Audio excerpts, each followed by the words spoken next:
Morning, everyone. Morning. Hi. Morning. Nice to see you Morning, all. everyone. Morning.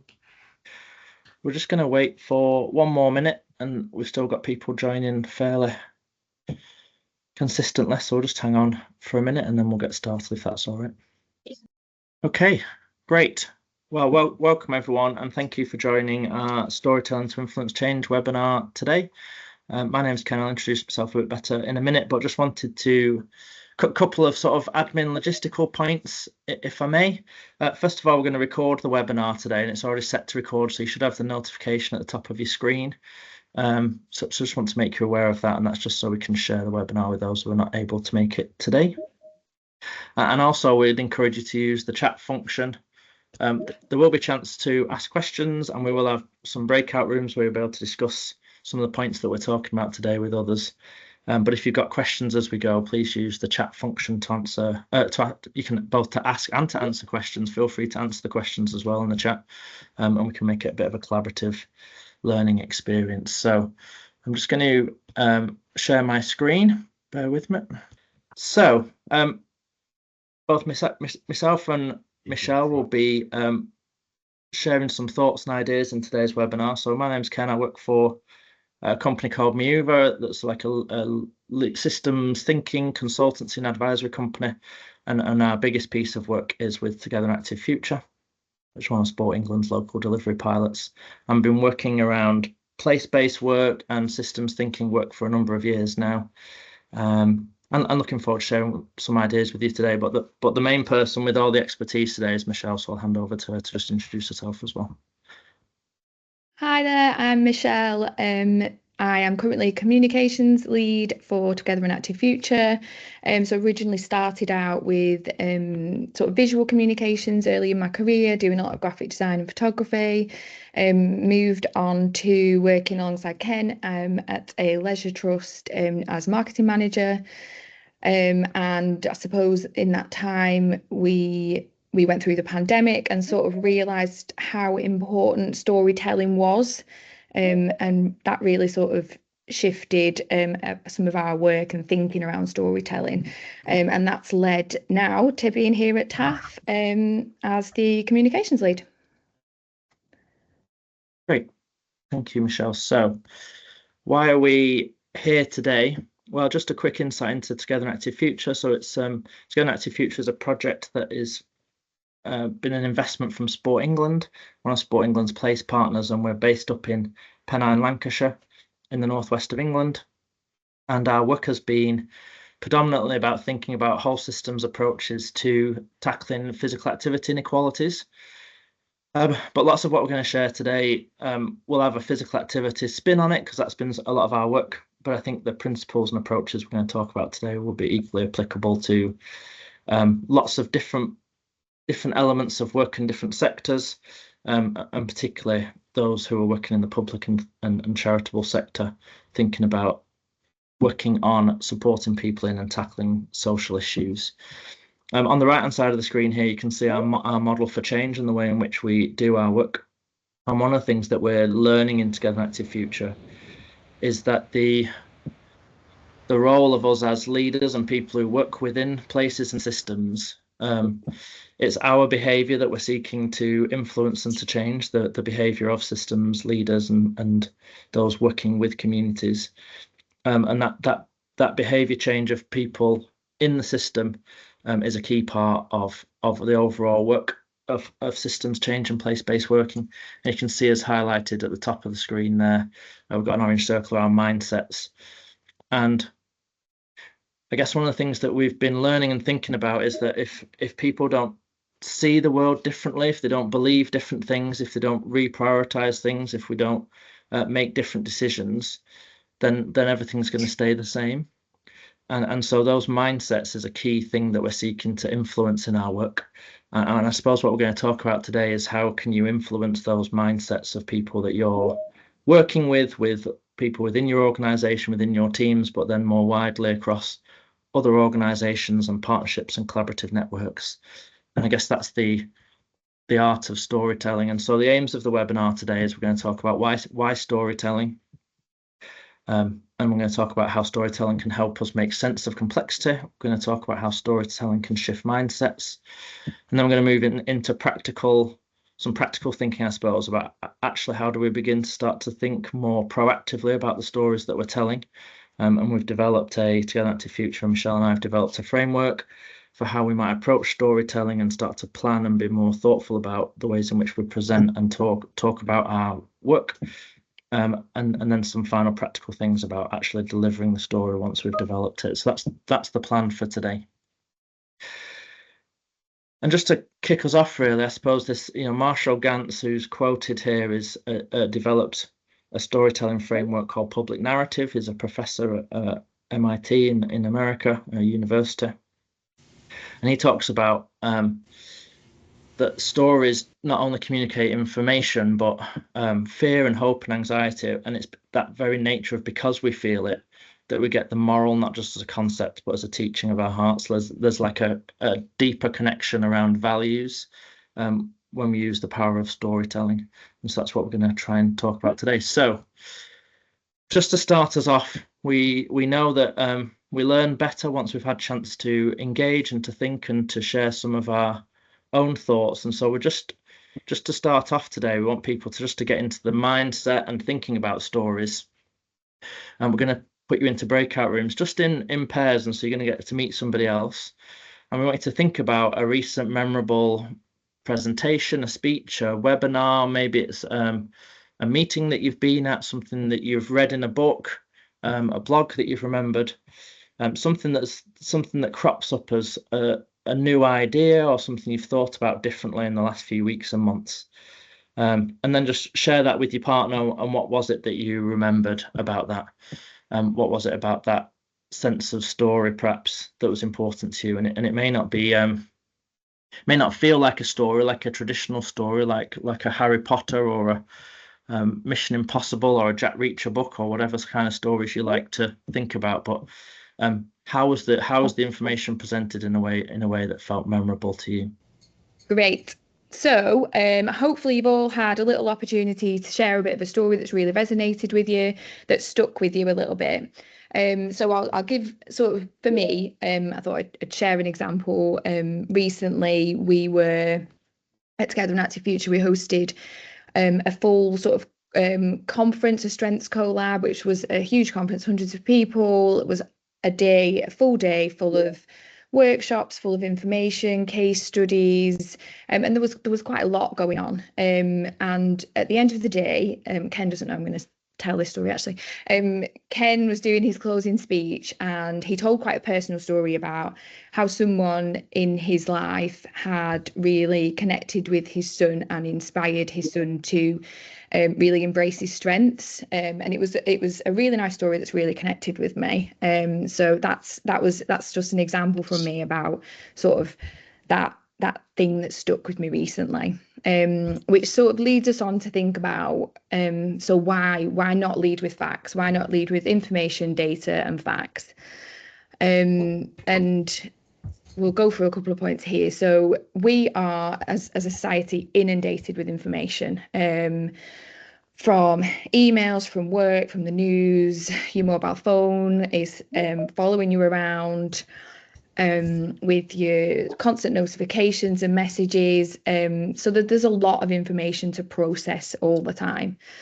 And people can easily forget numbers, but it is said that you can remember characters and emotions. Now, cognitive science, some very smart people have decided that we are 22 times more likely to remember stories than facts alone. And that is because they engage with multiple areas of our brain. So not just the logic, but also emotion and sensory areas.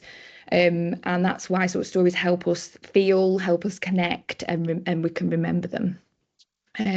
So stories also spark empathy and build trust. So off the back of a lot of storytelling research, it tells us that connecting with people on an emotional level, we are far more likely to remember the story. So going back to my example of the strengths conference and collab, like there was a huge amount of data and facts and information that day. And I was thoroughly enjoying it all. It was fantastic. But the bit that stuck, the story of Ken, of Ken's family that stuck with me, that's the bit that really stood out and that I remember. And at that point, I'll remember that and it will connect with me. And if I want the information, further information, I'll just go and find it. The thing is that information is incredibly easy for us to reach out and get now. So I can just do a quick Google on the Clifton Strengths website if I need to remember the exact amount of how many more times am I likely to be productive and happy in my role by using strengths. Well, I'll just go and do a quick Google, or I'll look at the blog and the email that was sent out post conference. But that connection that it had with me, is the bit that will really I'll remember and connect with. So facts alone inform minds, and stories and facts move hearts and mind. And the thing I'll probably remember most about this slide is a little picture of the heart and the brain as a little visual cue. That's great. We can move along. So Donella Meadows, really well-known author and pioneer in systems thinking, says in order to make sense of complexity, we have to tell stories that connect the dots in ways that have meaning. So this leads us on to have a little think about making sense of complexity. Great. The systems we work in are complex, whether that is health, social, leisure, government, education. They're all made up of lots of interacting parts that are constantly changing, and that can make it really difficult to determine the outcomes. And stories are how we can break down those complexities and try and make a little bit more sense of it. So we're going to show you an example of a well-known campaign by Sport England. You will probably all recognise. Oh, I don't know what's happened to the sharing then. No, carry on, Michelle. It's fine. Oh, you're all right. You'll all recognise this Girl Can campaign. This campaign was originally created to address the gender gap in physical activity participation in women and girls. So we'll have a quick look. It's a 1-minute video, short and sweet, so that I can stop talking, and then we'll have a little chat about it after. And I wonder if while you're watching this video, and I've stopped sharing my screen because I forgot to click that little button that says include the sound, so I'm going to do that now. But as you watch this video, I wonder whether you just pop into the chat as well, or make a note on a bit of paper or whatever of what's the complexity that this video is making sense of. So it'll be easy to watch it and resonate, and for some of you it will really resonate. But for all of us, subconsciously, if you like, or under the surface, what are some of the complex issues around physical activity, particularly for women and girls, that this video is helping us to understand? So bear with me.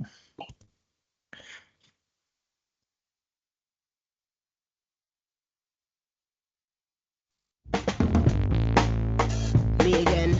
Allow me to pick up where I left off. Right, let's go, Mum. Oh, the biggest phenomenon, and I Picasso with the pen. Just wanna talk that stuff till I hit it with the realness. Figure that's to say something, but you don't wanna hear me vent. 2, 3. You can talk bad all day long, I will never be impressed. Don't know what I did to make you feel that you be earning my respect. I follow the white rabbit, got a couple carrots, I know that I got bad habits. Trying to find a balance, I'm in the store like I wanna have it, I gotta have it. You are not the toughest or baddest, my pen is the maddest. I'm probably any caprice and it's never right, I'm madness. May as well get a birthday cake and it ain't even my birthday. Cause when I switch, then they wanna say that I'm a You're not listening. You're not listening. I said it with my chest and I don't care who I offend.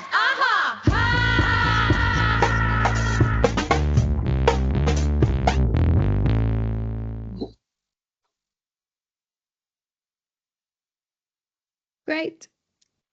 That worked lovely. So I didn't see anything pop up in the chat, but hopefully you all had a little think about some of the issues that story was really trying to communicate to us. So the video is using storytelling to look at those sort of barriers, the complex barriers faced by women in engaging in physical activity, whether it be sort of body confidence, work-life balance, family life, disabilities, and it sort of starts to give us that idea that there's no one reason and therefore there's no one answer, there's no one solution, and it really they use storytelling really well there to help us make sense of a very complicated challenge. And as well as that, it has that sort of emotional connection, and it helps people really see themselves in a situation. So, you know, makes it relatable to, I can certainly see myself in that, and people I know in that, and that really helps us to feel the story and connect with it. So systems change and systems thinking is complex, and that's how we can really use stories to connect up some of those dots. Stephen Covey, who is an influential speaker and author in leadership thinking, potentially best known for his book 7 Habits of Highly Effective People. Did I get that right, Ken? Yep. He says the way we see the problem is the problem. So that leads us on to have a little think about shifting mindsets and reframing stories. So reframing is it's about changing the way people see things. It's not about changing the facts, it's about changing the focus, perhaps looking at things through a new lens. And reframing can really help us to shift the narrative. It can challenge assumptions and stuck mindsets, and really open up new perspectives.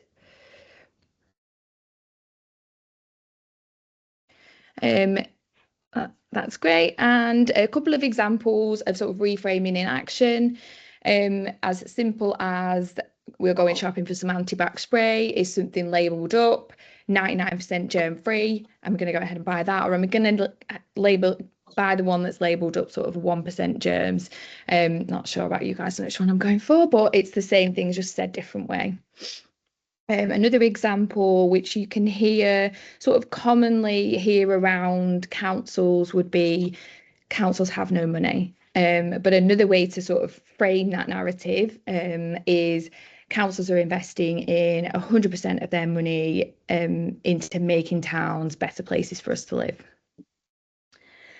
And the next slide is sort of an example of how reframe can help lead to change. Is perhaps a previous framing a narrative that was around physical education and activity in schools was potentially sort of kids don't get enough exercise, so schools need more PE.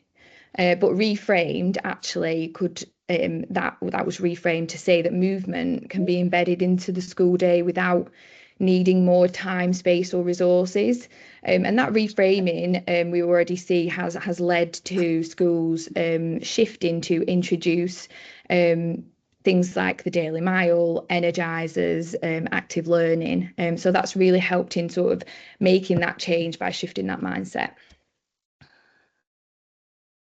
And I think if I can just jump in and add something there, Michelle, Yeah. I think one of the things that's really important here when we start to think about stories, and we're gonna give you a chance to think about some of these frames now in a minute, but often we approach our work in terms of what story is it that we're trying to tell, and it's coming almost from we want something to happen, or we've sort of got some information to share, and we think about what is the story that we're trying to transmit into the world. But a missed part often is to think first about what is the story that the world is already telling itself or already hearing. So, for example, if I work for a small community charity and I need a little bit of investment and it aligns with the council's priorities potentially, it's important to know that as I'm going into that meeting with the head of the communities team at the council, that the story they're potentially hearing and being reinforced over and over again is that the council's got no money. They're hearing from internal meetings that's what they're hearing from their senior leaders or from councillors, that money's really tight, that we don't have any resources. And similarly with schools or the other examples. And so the first part of storytelling is really this idea of framing and reframing it, and it takes some real thought to think about, well, yes, this is the message that we want to transmit or to share or to connect with people on. But in terms of how are we going to tell that story, it is impacted fairly significantly by the story that they're already telling themselves. or the story that's already the prevalent mindset within, that's already the normal way to see the world in that particular sector or industry or organization. And Michelle's shared some really good examples there already. So we're going to have another little breakout, and we're going to have a little think around that reframing. I'm just going to ask you to have a little think about sort of a narrative within your sector, within your work, that you feel would benefit from some reframing. So what would you like to hear talked about differently and reframed? So we're going to move on to the next sort of stage, which is sort of things to think about when telling stories to help lead change. So we all tell stories very differently. Everyone brings their own voice to a story, shaped by their own values, their own lived experience. Some people are used to standing on a big stage in front of hundreds of people, making grand speeches. Some prefer an informal conversation or a mix of visual stories or social media posts. And in your team, you're going to have that mix of people, that mix of skills and mix of comfort zones. So one thing to really consider is sort of, have you invested in the time and the capacity to be able to tell those stories? So for example, there's a huge change coming in your company. It's a big rebrand or a launch of a new system and way of working. Have you given the consideration that that project needs the time, the space, the resources to be able to tell that story of the why effectively? Or it could be as simple as working in social prescribing, and you're asking all your social prescribers to present stories of change to support ongoing change. And have you given them the time? Have you given them the skills that they need in order to tell those stories? So considering that sort of time and capacity and skills, we feel that there are tools and frameworks that can really help in telling the story and in building the story. So I'm going to hand over to Ken again. He's going to talk you through a model that we've created here at TAF that helps us to just think through some of the important stages when considering telling stories. Okay, thank you. So we've there's a few things that we think about when we're considering our storytelling and narrative, and these are three of the models that we kind of use as reference points, and then we've developed a storytelling model for systems change that I'll share with you in a second. And you may or may not be aware of these different models, and we're not going to go into them in detail today, but we've got this idea of the two-loop model, which you haven't seen. In very simple terms, is the idea that just wondering if you can you see my little laser pointing now on the screen? Yep. So the two-loop model is just the idea that as an old system, story or mindset decreases, a new story or system emerges. This is the theory of innovation diffusion, or the change adoption curve, and the idea here is that you focus on storytelling to innovators and early adopters. These are the people who develop new iPads and then queue up outside the Apple store when the iPad's about to be released. You focus your energy here, and then when you get to about 18% of the population, then you start to build into the majority buying into the new story or the new way of working. And on the right-hand side here, you've got Marshall Gantz's public narrative model,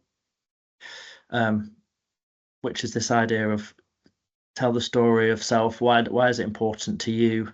Tell the story of us. Why is it important to us collectively? And therefore, what should we do about it? So we're not going to go into detail of those models today, and they're well researched and well documented models that are important in the system change space and storytelling space. We want to share with you our Together Active Future storytelling model for systems change, which combines some of these ideas, and this can be a good framework or a reference point for you to think about, well, what story should we be telling and how should we be telling our stories? So the way that this works is this idea that there's the current frame, as we've touched on already. There's a current story that the world is telling themselves that's built momentum over time, but eventually that story will start to decline and change. And at the same time as a current frame or a current story is emerging and building momentum, even early in that process, you can see a second loop here where new stories are emerging. So I'll give you an example. For example, the current frame of reference, if you want to find new information, is you're going to Google it, right? That's the story. We've even got a word for it, that we're going to Google it and find out. And that's been building now for a long time and gathering momentum. And maybe we're somewhere up here. But for a while now, this new story of we can use artificial intelligence to help us answer questions and to sort through information more efficiently has been building. Artificial intelligence is not new, but you're starting to see now with the rise of ChatGPT, for example, that more and more people are starting to use ChatGPT to ask questions and to access information when they would have previously Googled it. So this new story or this new system of we don't necessarily Google it anymore. Certainly my kids and in my family, the dominant story now is just ask ChatGPT. So you've got a new story or a new frame or a new mindset emerging, and Google's now seen as inefficient. Certainly in our house, my teenage kids, I say, "Oh, just look it up on Google," but then I have to click on multiple links, Dad, and I have to read each one. Whereas if I just ask ChatGPT, it just tells me that it assimilates all that information on its own. Why would I do that? And so now it's being seen as inefficient and not that useful and a bit old school, certainly for my teenagers. So that's the first part of our model, is this idea that there's a current story that at some point will decline. Okay. So at some point, the idea of cars was an emerging story. And now it's the predominant mindset. If I need to go somewhere, I'm going to get in the car.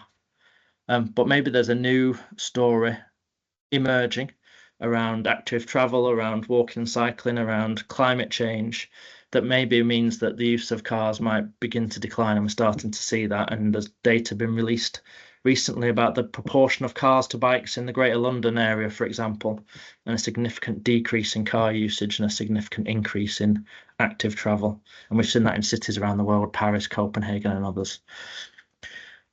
So that's the first idea. Current frame. We've got the current frame or the current story, and there'll be an emerging new story. And in systems change, we're thinking about this emerging new story. What's the story that we want to tell, or more accurately, what's the story that we want people to recognize and be familiar with, and be the story that they're telling themselves? And then we've got two areas here: the how we tell the story and the who are we telling the story to. And these are the two things that we need to think about. I'm going to start at the bottom here. So if we're early on in our phasing of a new story, what we're doing is we're seeking for innovators, people who are like you, who have the same values as you do, or the same interests. And when you're talking to innovators, when a new story or a new idea is very new, the story that you're looking to tell is what we'd call a values story. We're not connecting on evidence, because there isn't any. We're not connecting on research or fact or processes or structures. We can only connect on values, because it's an ideas-based story at the moment. We've got this idea that maybe something can be different, or maybe something should be different. And we're looking for people who are like us, and we're trying to tell stories that bring out our values and allow them to connect with us on a values level, things that we believe in. Once we've got a few innovators together, or the story's starting to gather a bit of momentum, we're going to work with those innovators. So we might be in a group of 6 or 8 or 10 now in our local place or within our organisation. I'm going to start to think about the early adopters. These are people who are going to be fairly easy to win over, who we think, if we get the story right, are going to get on board. And the type of story we're looking to tell to those people is the idea of a collective story. Why will this be good for us? So it's not only what do I believe in, but why will it be good for us as a collective? What's the benefits and values and opportunity for us as a collective, and the idea of the collective story. And so these two types of stories, you might be talking about the same thing, but we're shifting now from something that's potentially deeply personal, to something now that's got a bit more structure to it in terms of the collective, what's good for the collective. And I'll come back to some examples later. And then once we've started to build some more momentum, and we're at this tipping point now where the new story is starting to emerge, we need to think about how we're going to get the majority on board, those who've not bought into the new way of thinking or the new story so far. And what we're finding in our work is what that group of people need is to start to have stories of impact. So where is this actually working? Have you done any pilots or any test and learns? Like what's the momentum about? What's the evidence base around the impact? Now to get this shift from the early adopters to a small group and start to now tip in towards momentum of the new story becoming the predominant mindset, what it's going to take is for the early adopters and the innovators to work quite closely together to develop the evidence base and to tell a consistent story with some message discipline. And I'll give you an example perhaps where there's been a bit of a struggle for this in the physical activity sector. So maybe 20 years ago, there was some innovators in the leisure sector that developed the idea of the leisure trust model. This idea that we could outsource to an independent organisation that was arm's length from a council, and they would be able to run our leisure services with a bit more innovation, a bit more agility, and a bit more efficiency. And there was a handful of councils who set off doing that. And then we got some early adopters about the future of public leisure, and and more leisure trusts began to emerge. And so we started to get this story of leisure trust building momentum as a way to operate public leisure services. But what was a challenge, and maybe we saw this during COVID, is for public leisure services, whether leisure trusts or councils, we didn't quite get the story right and the evidence base in terms of a consistent message and message discipline about what the sector was, where it was going, and why it was important. And so in COVID, for example, when you look at the difference between the way in which the leisure sector was protected and funded versus the arts sector, for example, significant difference. So the investment in leisure sector protection during COVID was about 100 million from the government. For the arts sector was about 1.2 billion. Massive difference in terms of the way in which the government perceived arts versus leisure in terms of investment and need for protection. And that was largely due to the fact that the sector really struggled to get a consistent evidence-based message about why public leisure services were important. And we never have quite tipped into that majority mindset where there's this accepted belief that public leisure services operate efficiently and with innovation are an essential part of the public space, perhaps. So that might be one example, and there'd be many others, both within our industry and outside. And so that's our model, and one of the things that we kind of encourage, I guess, as with those that we work with, and this is emerging, is to think about those two questions. Who am I trying to tell the story to in the context of where am I in my journey of adoption, if you like? How impactful, or what stage am I at in terms of my this new idea emerging? So the idea of systems thinking, for example, and that we need to change the system is not yet fully accepted by everyone as that's the way forward. We've still got lots of people working in linear program-based, intervention-based models. And so we're maybe somewhere in this stage where we've got innovators and early adopters, but we need to convince the majority that that's the way to go. And so you'll have many examples in your work where you've got some momentum and you're in this phase somewhere where you're telling values-based or collective stories. And over time, you'll then need to develop the evidence base, the consistency, the message discipline to convince the majority that what you're hoping to achieve is going to be the story that emerges in the future. So this idea of the who and the how that's going to take us away from the current frame and into a new frame or a new story.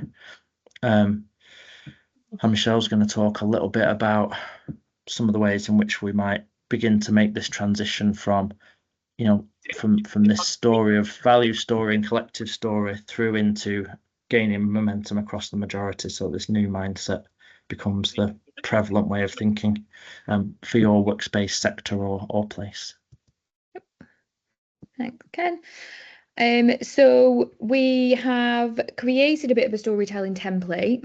This is going to come to you via email after, in case you find that it might be useful for yourselves, where we've really taken parts of that model and put it into a template where we can work through stages and considerations before we really start to begin that storytelling journey. So that covers parts of the story, parts of that model, but as well as that, it also has some other considerations in there. So if you just pop to the next slide, Ken. Oh, let's see if we can just pop on mute. If you could pop on mute if you're not on mute. So one of the things that the template has got in it as well is that consideration of message discipline.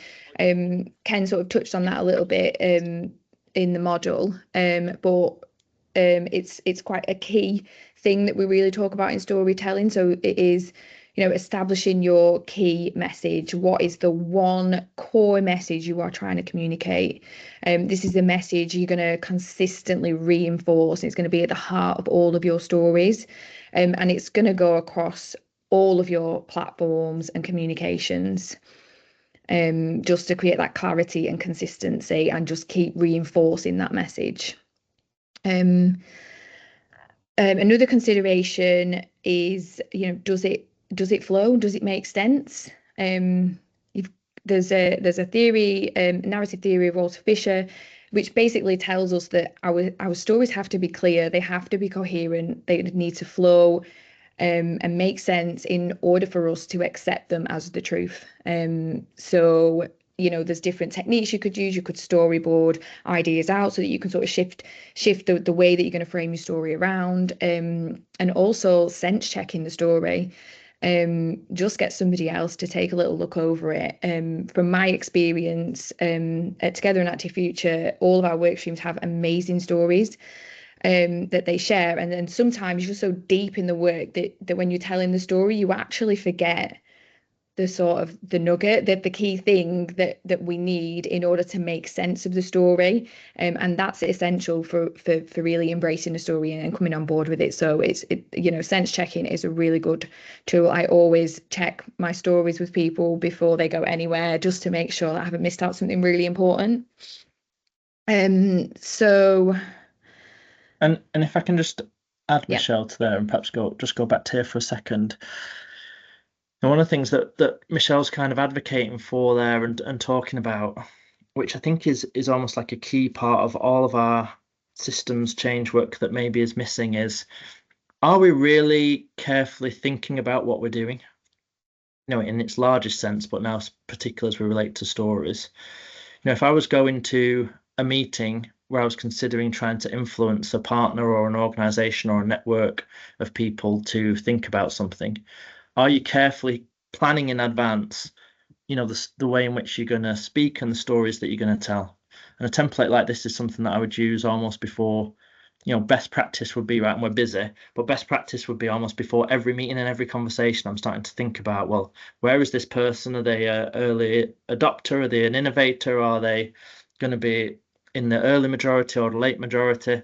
What's the story that they're currently telling themselves? How might I help them reframe that? What's the story that I'm going to tell, and how am I going to communicate that? Does it make sense? Does it flow?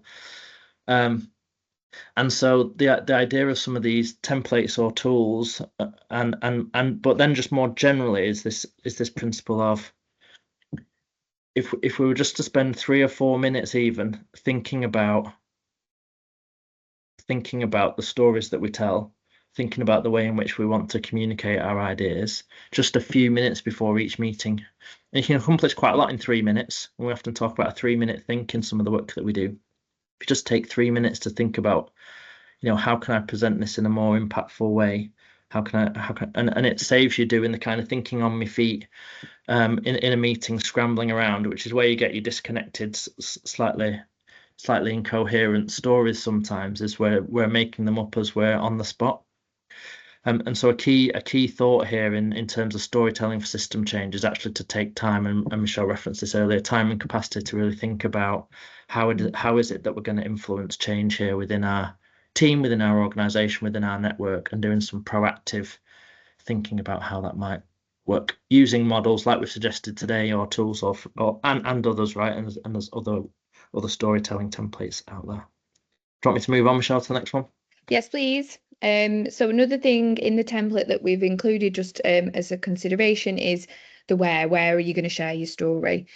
Is it going to be a written story on social media, blogs, press releases? Is it going to be a spoken story, informal chats, meetings, conferences, or are you going to create something that's a little bit more visual? It could be videos, photo stories, infographics, and they're all really going to depend on that pre-work of establishing who you're talking to and thinking about the best way that you're going to get their attention and be able to capture their attention. So we'll just show you a couple of examples of some of the stuff that we do Together in Active Future. So this is for our active schools work stream around sort of getting some of their messaging out. So we've presented in webinars. There's been academic reports for academics. We've done many conferences where there's been workshops, presentations, videos where we've reached out to parents and students, infographics for teachers and governors, and I think on handouts and things like that as well. Just a consideration of the who you're talking to and what media we're going to present our stories into them. Great. So hope that's given you lots to think about and you found it useful. A couple of last things that are just like a summary, things to keep in mind when starting that storytelling process is to keep it human, keep your stories human, focus on real people and not just stats.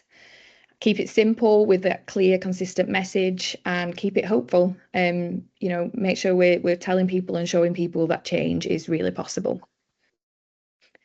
And I think I'll just pass back to Ken for a last bit. Yeah, great. Thank you. I'm going to stop sharing. Well, so first of all, thank you all for coming along today. We hope that's been useful. I'm happy to connect with Michelle, and I are both happy to connect with people in the next few days, weeks, months, whatever that looks like. We've put in the chat there just a little feedback form, which will take you just a couple of minutes. That's really important for us in terms of understanding how we can continue to progress our work, but also, we're a learning and impact-based pilot, so we'd ask that you can complete the feedback form just in the couple of minutes we've got left. I'm going to finish now at 10:58 in a second, and so the 2 minutes that we're going to exchange for you is to fill in the feedback form if you'd be willing. So Michelle and I will stay online and happy to take any questions for people who want to hang around and perhaps discuss anything a bit more. But again, thank you for attending. Hope that's been useful. And thank you to Michelle for all the work and effort that she's put into thinking about that and preparing that for you today as well. And we look forward to catching up with you all soon.